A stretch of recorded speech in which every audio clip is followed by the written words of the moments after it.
It's really good to see you all here together. Been too long. Miss Brasher, you know what the slammer is? I believe so, Sergeant. Grandfather hated him. Hated me, too, as a matter of fact. Did Miss Brasher remind you of anybody? Yes. Uh-huh. She did. I just couldn't figure out who it was. Who is that? I don't know. You are going to let me help you on this case, aren't you? And no, ma'am, we're not. That'd be fun. Could be bizarre. Do you know who killed him? Of course.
You suppose it's broke? Maybe they're just not home.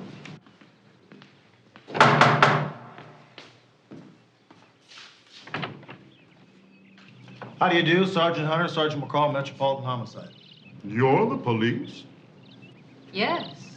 Answering the call about a homicide? Ah, yes, the homicide. Come with me, please.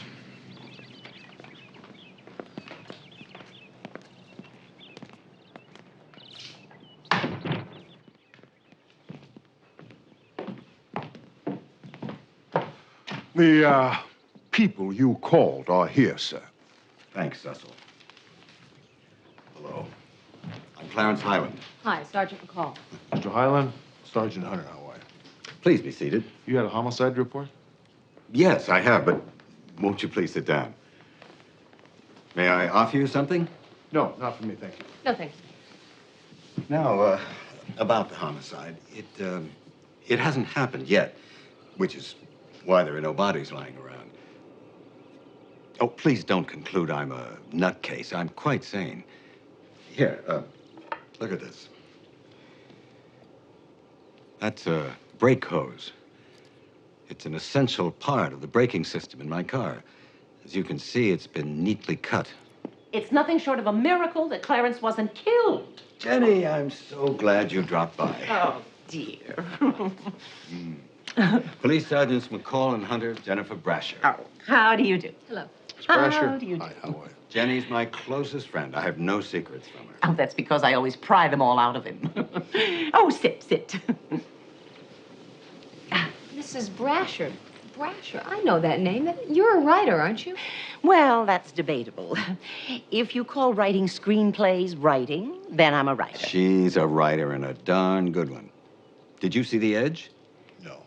No, missed that Well, one. what about Fatal Obsession? Oh, Clarence, those were not my best scripts. They were just the ones that made the most money. Mr. Highland, let's get back to the homicide. Considering the circumstances here, I think your best bet is the Traffic Investigation Department. Sergeant, whoever it was will certainly try again, probably in some more conventional way. And that person can only be one of 4 people. I'd like you to be my guests for dinner tonight so you can meet them. Well, it wouldn't have to be official. Clarence simply wants to invite you on your own time to be his guests. The other guests will be me, of course, his 3 nephews, and his niece, one of whom tried to kill him yesterday. Now, what makes you think one of the 4 tried to kill you? They all have a great deal to gain by Clarence's death, and a great deal to lose if he lives another 20 years, which his doctors assure him he will. Well, what are we expected to do at this dinner? Eat.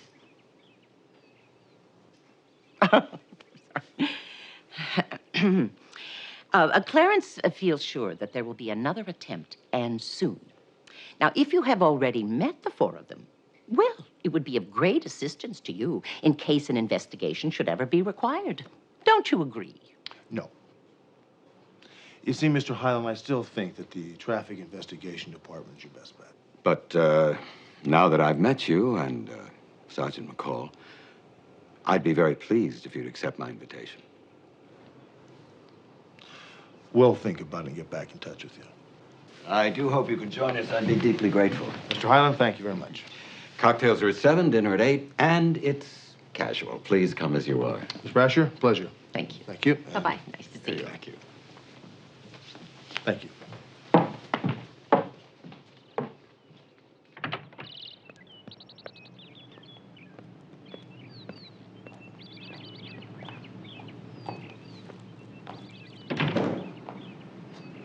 What's the matter? Did Miss Brasher remind you of anybody? Yes. Uh-huh. She did. I just couldn't figure out who it was. Who is I that? don't know, but I'll think of it. Isn't that weird? What do you think about this dinner? Oh, come on. Béarnaise sauce and snow peas, forget it. It'll probably be the best meal either one of us ever had. Yeah. Might be fun. Could be bizarre.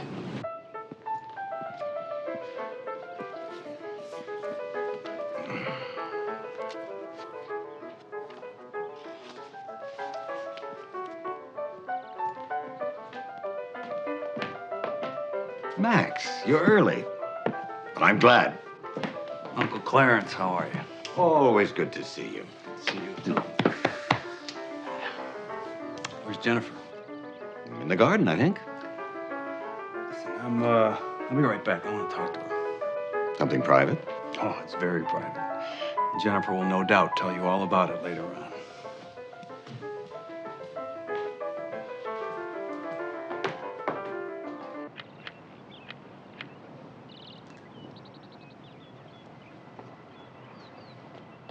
Jennifer. Oh, Max. Well, you look lovely as usual. You never said that before. What have you got on your mind? Problems, Jenny. I got problems on my mind. Well, it sounds serious.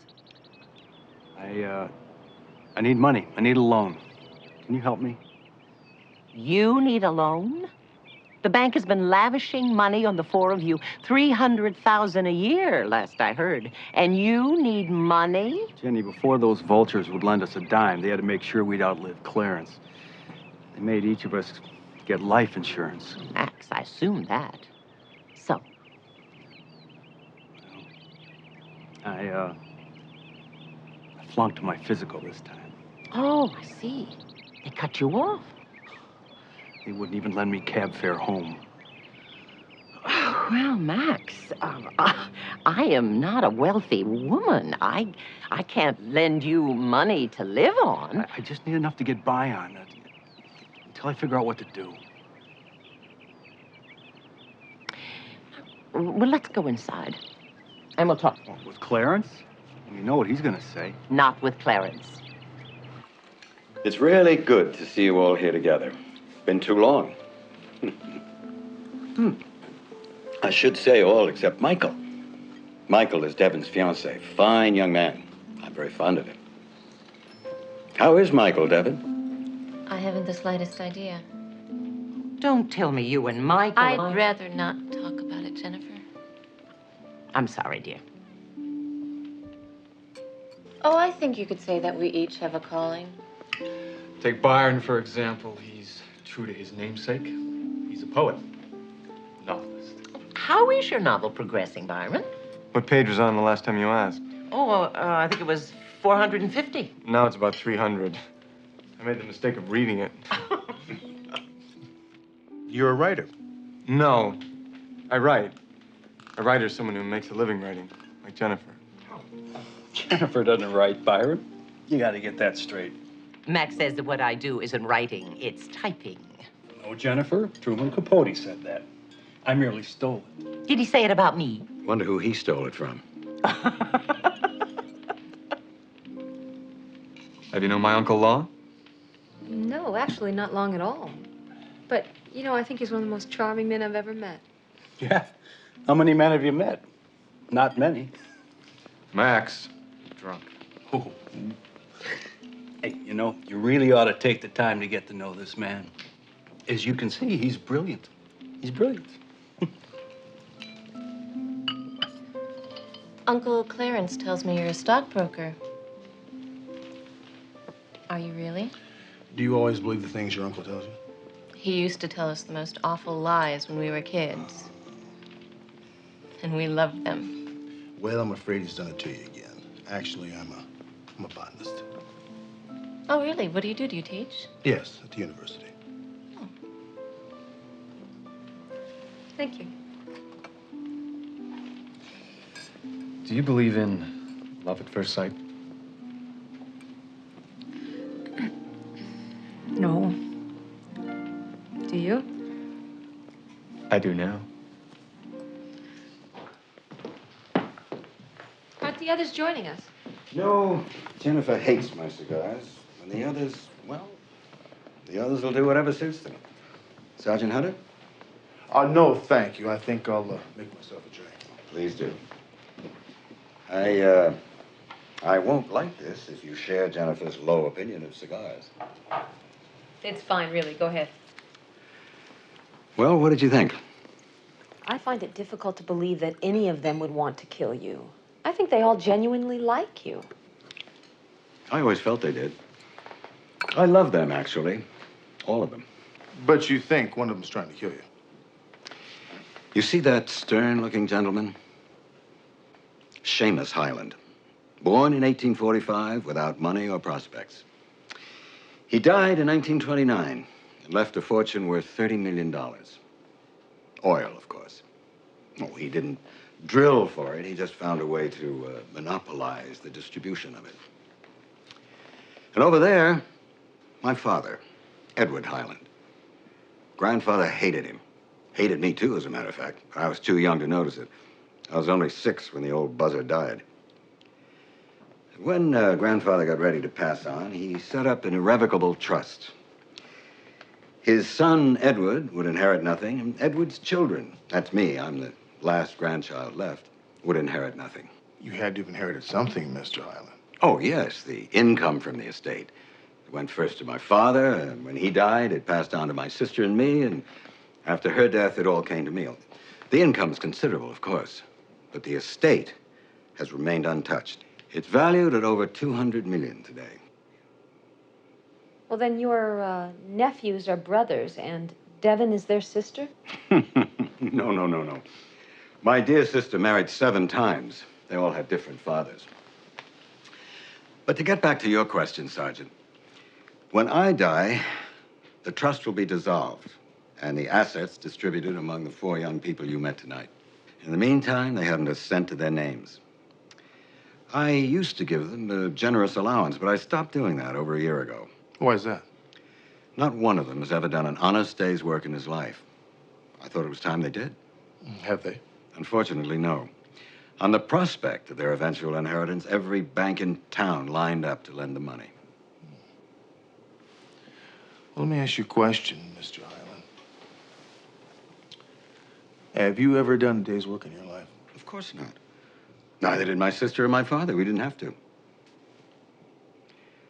But to get back to the problem I face, those 4 young people are paupers, living on borrowed money, and will till the day I die.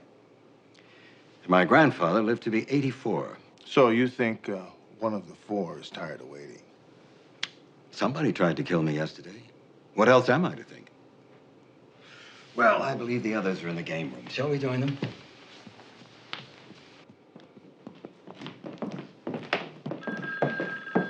Excuse me.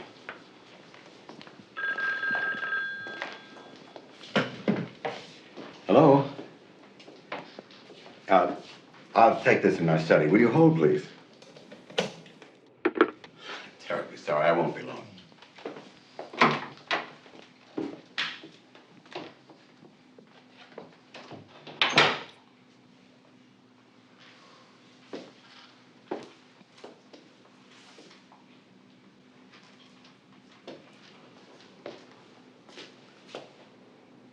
You know, I wonder who's gonna get this house and all the furnishings.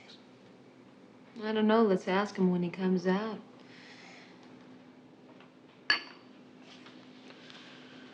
Do you know the names of the 3 Musketeers? Let's see, Happy, Pee-wee, and Sneezy. You've had enough of this. As well. Hi. Well, where's Clarence? Clarence went into the study to take a phone call. Oh. How long has he been on that call? I don't know, about 10 minutes.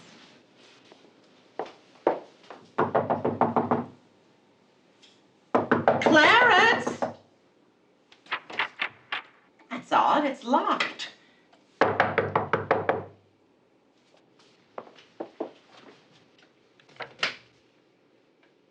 Hello?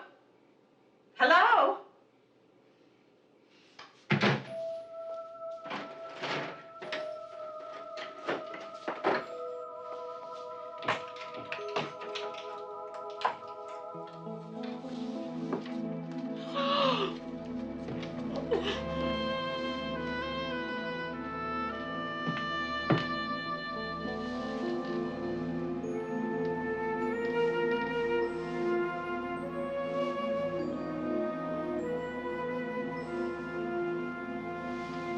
He's dead.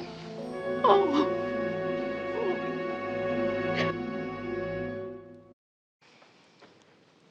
Hunter?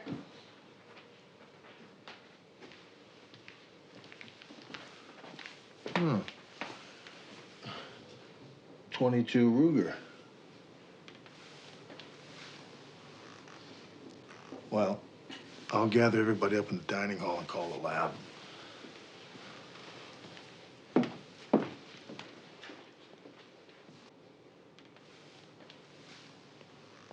Behind this wall is the living room.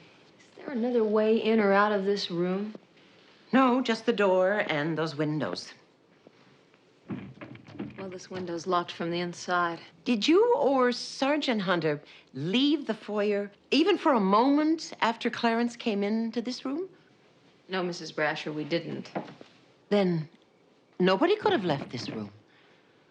Which means the murderer must have already been in here. So he or she must still be in here, wouldn't you say? Well, it sounds logical, Mrs. Brasher, but I really don't think that there's anyone else in here.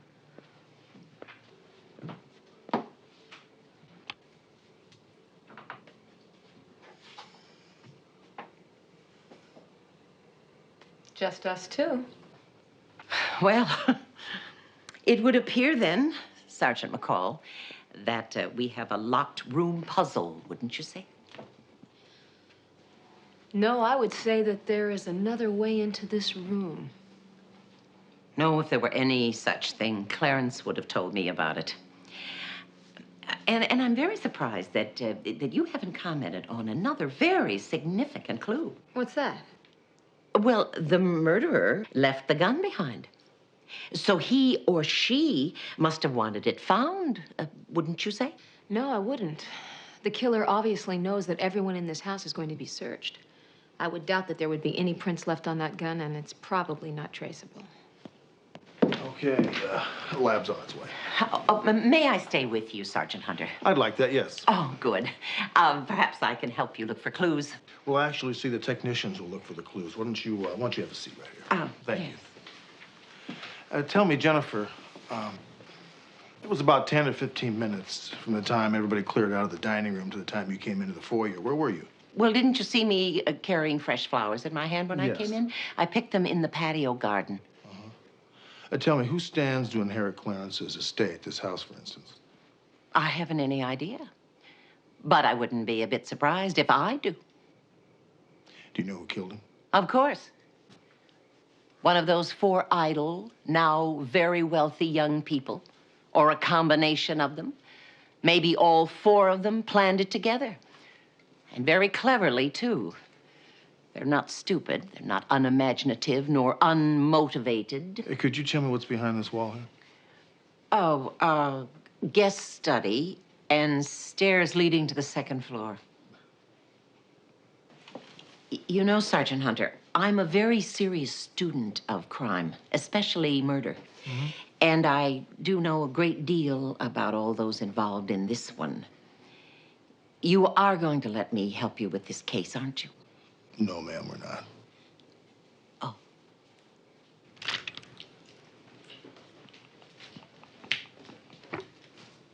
Ernie, let's go. Reuben, I'll be in the dining room.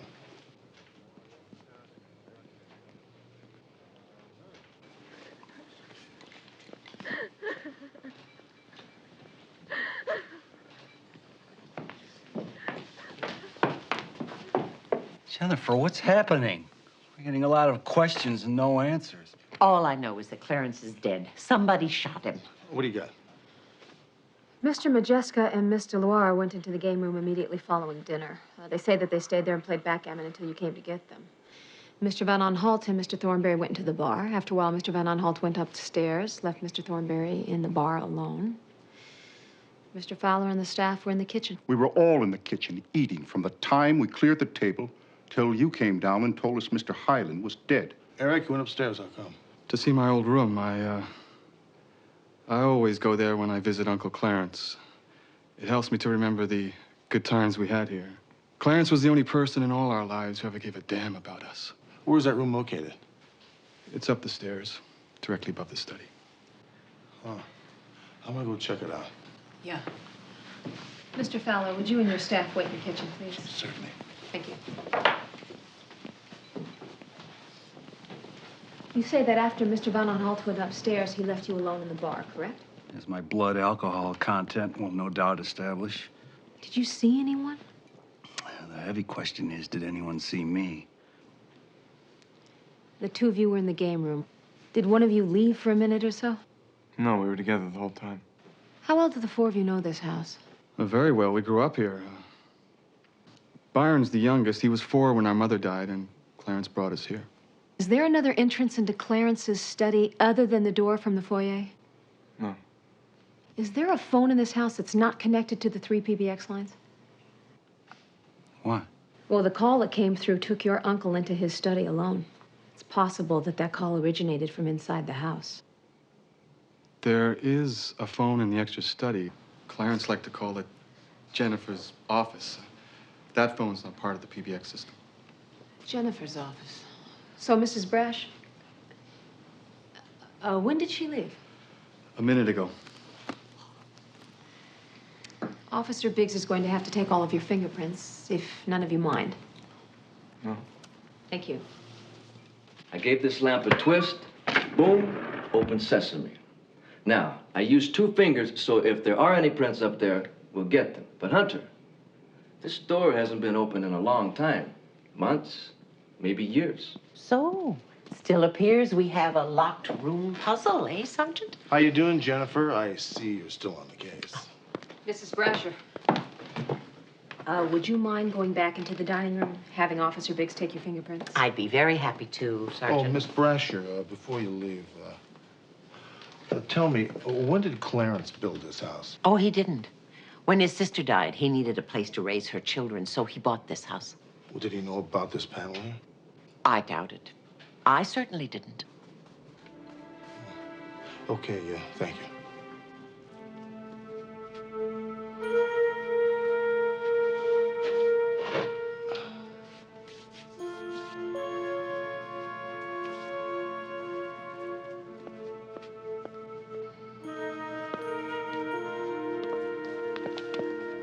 Jennifer, how good to see you again.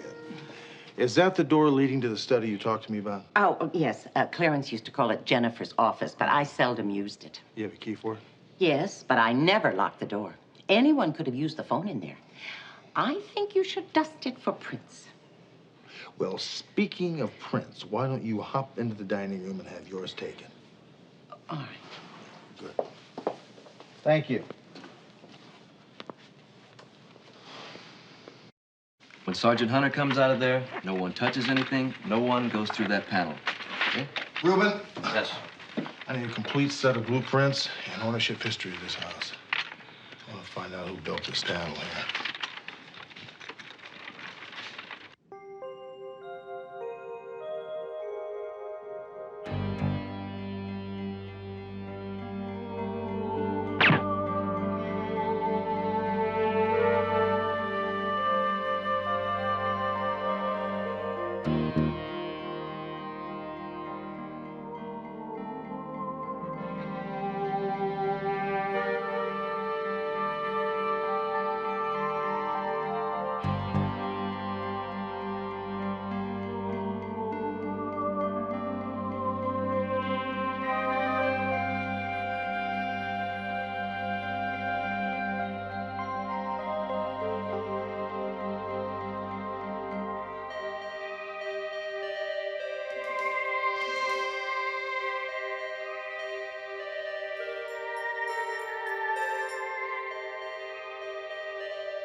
Hello? Hello. I wondered when I'd be seeing you again. Moving, huh? Yeah, the bank's cut off my credit. I can't afford to live here anymore. Hey, babe, who are you talking to? Michael, this is one of the police sergeants I told you about. Oh. Hi. Hey, what's up? Well, actually, I had something to discuss with you. Perhaps you'd prefer to do it in private. Michael and I got married yesterday. Nothing is private between us. Well, congratulations. Thanks. I guess I really owe it to this case you're on. Devin had some kind of crazy idea I wanted her for her money. But when she found out that the trust executives were blocking the distribution of the estate, and I still wanted to marry her, she said yes. That's great. We're looking for your brothers, Max and Byron. Apparently, they've both moved, and neither one's left a forwarding address. Do you have any idea where we can find them? Byron's using a friend's house at Malibu. He'll either be writing or sleeping, so you'll find him there. I don't know where Max is. I'm very worried about him.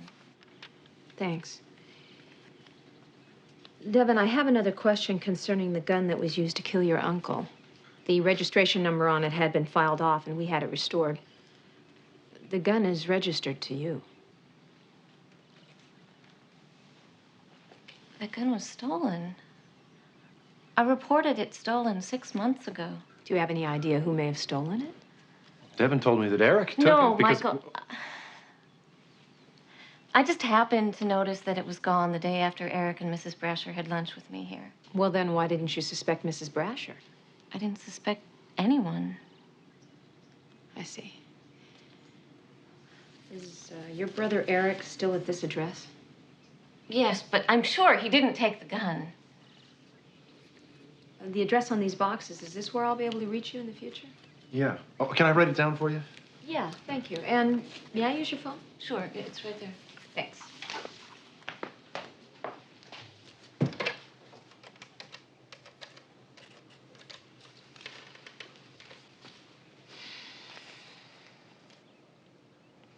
Hunter, I'm over at Devon's.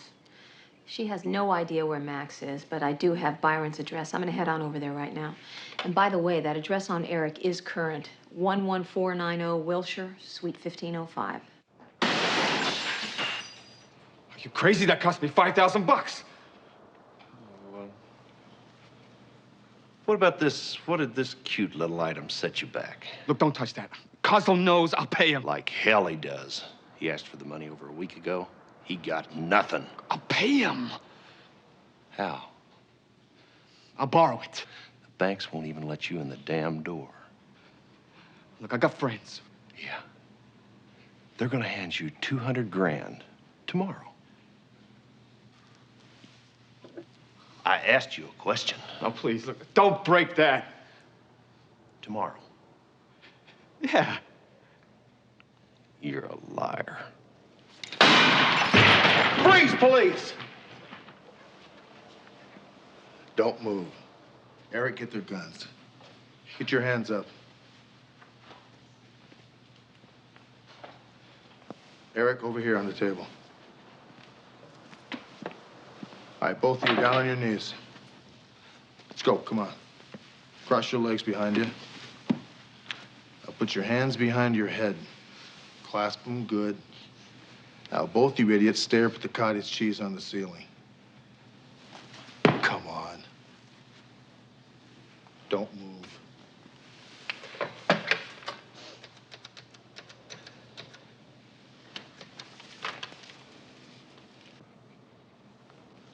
Jimmy, this is Hunter. I want you to send a black and white out to 11490 Wilshire Boulevard, apartment 1505. Make it quick, will you? Yeah, thanks. Eric, I suggest you pay Kozlo the money you owe him and get on with your life, huh? Yeah, I'm gonna do that. I passed the bar and I graduated from Stanford Law 6 years ago. The firm that's been representing me offered me a job. Start Monday. Good. Where's Max? I don't know. I've been trying to find him. He just vanished.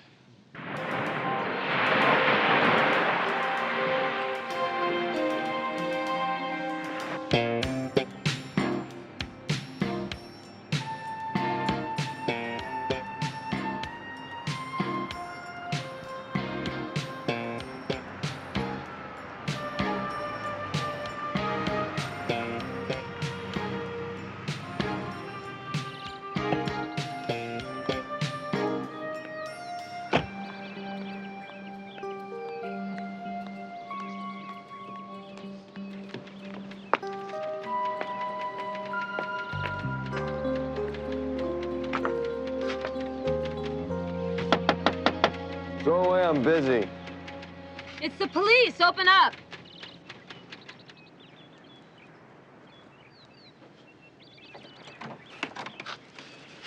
What can I do for you, Sergeant? May I come in? For how long? That depends on you.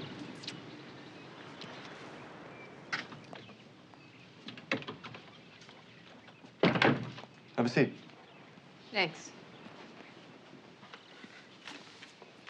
I gather you still don't know who killed my uncle. We're working on it. You and Devin alibied each other. I think you ought to know the gun that was used to kill your uncle was registered to Devin. You sure of that? Absolutely sure. Well, she did have a gun, but somebody stole it. I told her to report the theft. I don't know if she did. Yeah, she did. But maybe that gun was stolen by one of her brothers. Like, maybe you? That's a lot of maybes. Look, can I save you some time? You can try. Neither Max, nor Eric, nor me, nor Devin is capable of killing anyone. But especially not Clarence. We loved him with all our hearts. Well, then that leaves Mrs. Brasher, doesn't it? Is that what you're trying to tell me? Jennifer killed him? I'm just saying that we didn't. I see. Your brother Max is missing. Do you have any idea where he is? Max is an alcoholic. He'll show up when he needs some money. Working on your novel, huh? Yeah. It should be finished in 2 or 3 months. What's it about? People who have nothing because they have everything. Sort of autobiographical? Do you have any idea what it's like to discover that there's this great, fabulous game being played out there, and you haven't been eligible? Who said you weren't eligible? Nobody had to say it. It's like everybody's out there in the thick of it, you know? Trying to figure out who they are, what they've got to give, what they, you know, how far they can go, whether they'll kill the beast or be killed. I never realized what a wild, wonderful challenge that was until they told me that the distribution of old Seamus Hyland's fortune was going to be delayed, maybe for years to come. It was like being born again. I threw out the novel I was writing. I started on this one. For the first time, I'm in the damn game.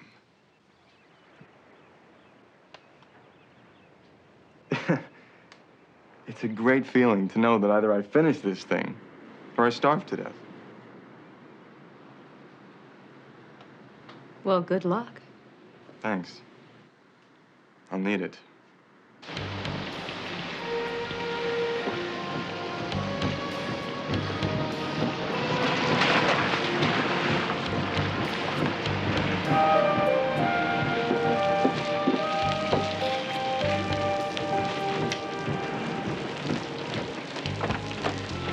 Sergeant Hunter, how nice to see you. Come on in. Oh, my goodness. You know, Max Thornberry disappeared. You were the last one to see him. Well, if that's a question, I think I'll refuse to answer. You know what the slammer is? I believe so, Sergeant. Would you like to go there? On what grounds? Obstruction of justice. You know much more than you've been telling me. I drove Max to the Farnsworth Clinic in Palm Springs and signed him in for the full 12-week cure. That's a very expensive visit. Who paid for it? I did. What? Max would have been dead in a month if I hadn't taken him to the clinic. I did it for Clarence. You know, Max had a very good motive for killing Clarence. The bank stopped lending him money because he couldn't pass his insurance physical. Make up your mind, Sergeant. Am I the suspect or Max? Why not both of you? I wondered if you'd find out about Max's insurance difficulty. So you knew? Oh, yes. And you didn't tell me about it. Why don't we have some tea, Sergeant? I recognize the murder gun as Devon's. I also know that Eric is a compulsive gambler who owes a great deal of money to a bookmaker named Eddie Koslow. You could have told me that earlier and saved me a lot of problems. So you think Max and I joined forces to bump off Clarence Hyland? You don't really believe that, do you? Does the date February 2nd, 1987 mean anything to you? No, why? Because that date was circled in red on Clarence's calendar. 4 days later, all monies were cut off to his niece and nephews. Sorry, I can't help you. Let's not forget about the slammer. If that secret panel was there when those children moved in, they would have found it. Which points to all 4 of them. Because they all claimed not to know any other way into that room. But you and I both know that they didn't do it, right? What's the other choice? I don't know. But I'm gonna find out. Thanks for the tea.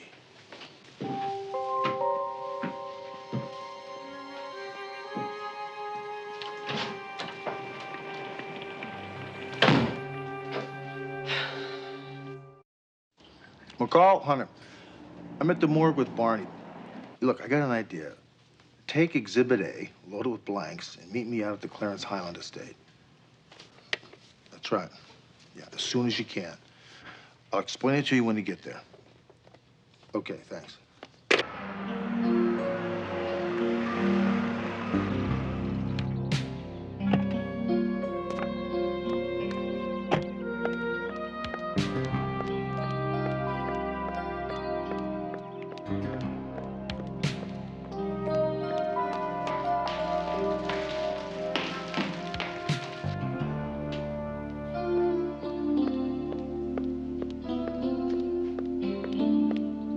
Great, thanks for coming. The gun and it's loaded. Fantastic. Come on over here. Now, I found this string the other day while I was looking through Clarence's desk.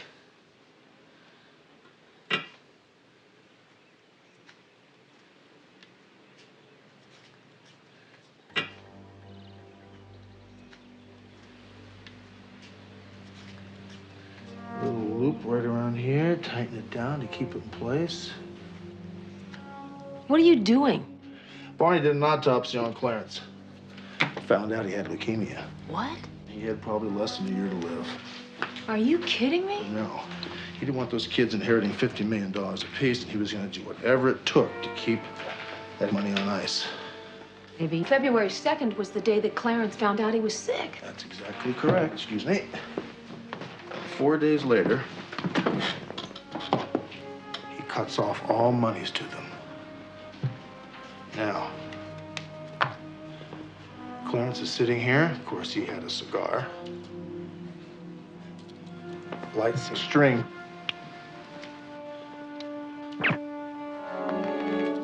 Pulls the trigger. As you can see, the string burns without a trace of ash.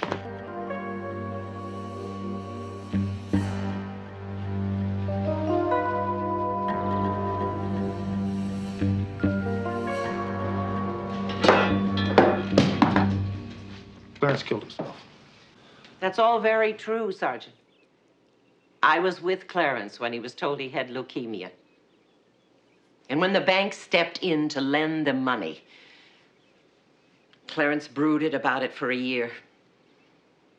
And then he did what he thought he had to do, to be sure that the trust was not distributed for as long as possible. Are you saying that you knew he intended to kill himself that night? No. He would never have told me what he was going to do. He knew I wouldn't let him do it. But he did it. And if you report what you have just found, you will undo everything he died to accomplish.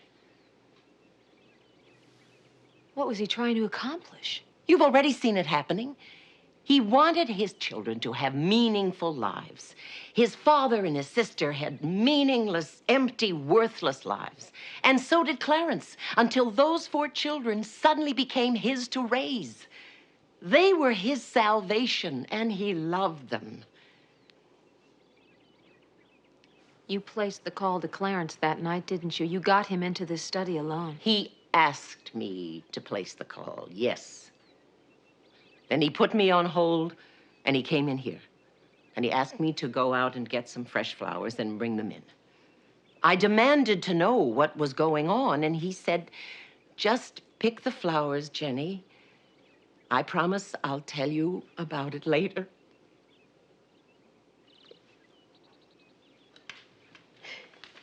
I should have guessed. I'll never forgive myself that I didn't.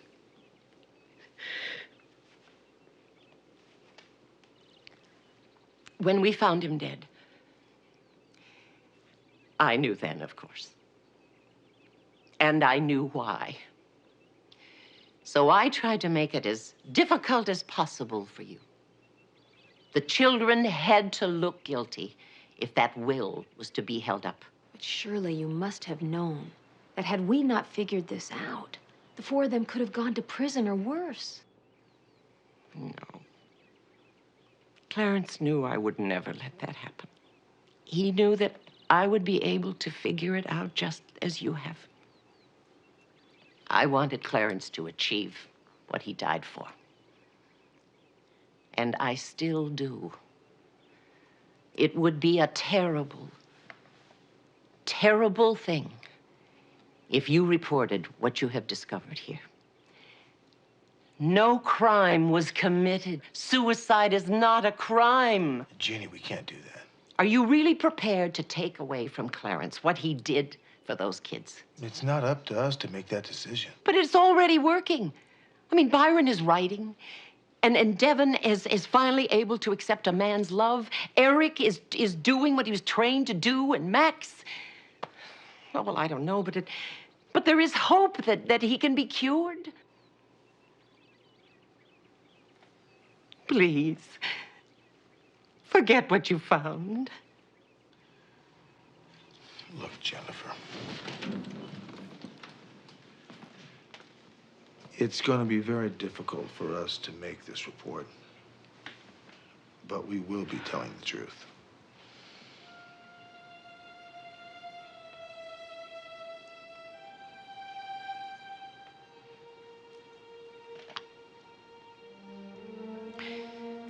For Clarence's sake, I had to ask, didn't I?